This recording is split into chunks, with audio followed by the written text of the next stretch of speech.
Assalamu alaikum class. Today I am going to discuss the insect respiratory system. Most common type of respiration occur in insects with the help of the tracheal system.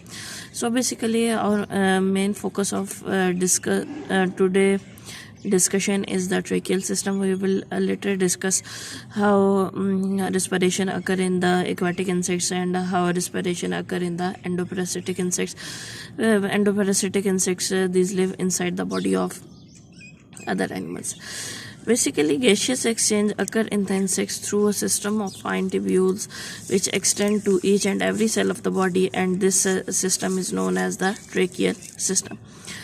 It is a system of tubules which enter into the every cell of the body and exchange of gases, that is the carbon dioxide and the oxygen, occur between the tracheal system and the cell is known as the tracheal system. In insect blood, mostly respiratory pigments are absent. In higher animals, respiration or transport of gases is concerned with the respiratory pigments, just like the hemoglobin in case of the human being. But in mostly insects, it is not concerned with the respiratory pigment. However, some insects have a pigment known as the hemocyanin. Tracheal system opens outside through the spiracles. Okay, this is the diagram of the tracheal system. First of all, we have to focus on this diagram. Upper sclerate of the body is insect body is known as the turga, and ventral side sclerate is known as the sternum, and lateral sides sclerates are known as the pleuron. Okay, opening of tracheal system to outside the body is known as the spiracle. Here, that is the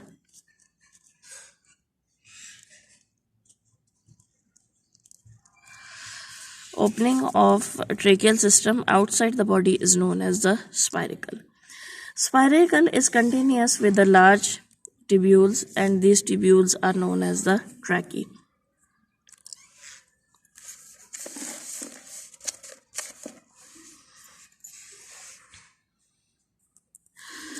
Now these tubules further divide into the smaller ones, and these smaller tubules are known as the tracheoles. The diameter of these tracheoles is approximately 2 micrometer. Basically, trachea is many cell layer, or it consists of more than one epidermal cells, and the tracheoles mostly they are single layer thick tubes. Okay, trachea is formed by the invagination of the ectoderm, so they are lined by the cuticular antenna that is continuous with the rest of the cuticle. Now, what is the cuticular antenna? It is consists of outer epicuticle with the procuticle and the chitin beneath it. A spiral thickening of this antenna is known as the tennidae, which is present inside the trachea.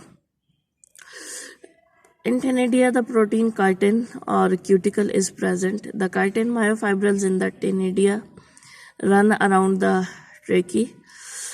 Sometimes protein resilin may be present beneath the epicuticle. Some tracheae are designed to expand and to serve as a conducting pipes, while others collapse easily, providing ventilation.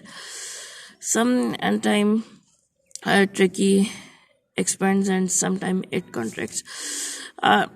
Although it is feasible for the insects to open the spiracles all the time for entry of oxygen and removal of the carbon dioxide from the body, but this is not the feasible for all the time, because opening of the spiral also have a problem, because water also evaporates from the body through the spiracles,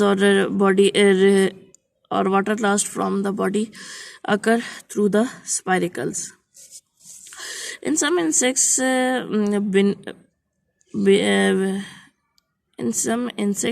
just below the spiracle there is a cavity present, and that cavity don't have tenidae that may be act as a storage site of air. In wings, tracheae of some insects, tenidae are themselves twisted or supercoiled, giving them sometimes elasticity to the wall of the tracheae. Okay. Next, this is the cross section of the tracheae. Here you can see that this is the hemolymph, and this is the basal lamina, this is the tracheal epithelial cells, and these tenidae or the spiral coiling are present here in this longitudinal section.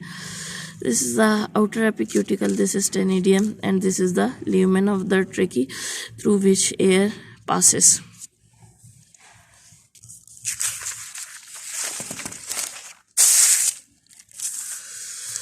Next, this diagram shows the connection between the tracheole and the muscle fibers. These tracheoles or cells penetrate the muscle fibers and provide oxygen to the each and every cell of the body. These tracheoles are basically basically sites where gaseous exchange take place. Tracheoles are the blind-ended sacs. Here you can see that these are the blind-ended sacs, and air-filled, and these are air-filled, and these are the terminal extensions of the tracheal system, and mostly gaseous exchange occur here. And the diameter of these tracheoles is the 2 micrometer.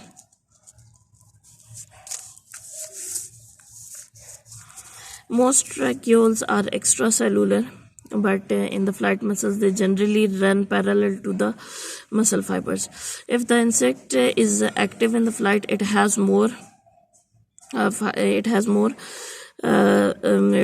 tracheoles which are penetrating to the muscles. Now this is the further extension of this diagram. Here you can see that this is the plasma membrane of the muscle fiber, and the mitochondria are present inside the muscle fibers. These are the tracheolar cells. These are the fibers, plasma membrane of tracheolar fiber, and this is the cuticle of tracheole. So because they are very tracheoles are in very close contact with these cells, so gaseous exchange occur through the diffusion. It occur through the process of diffusion.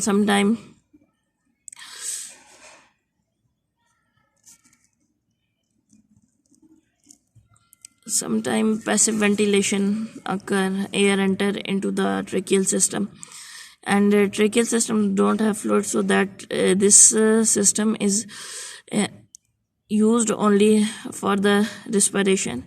It is not for the transportation of other substances. That is the completion of the topic. Thank you.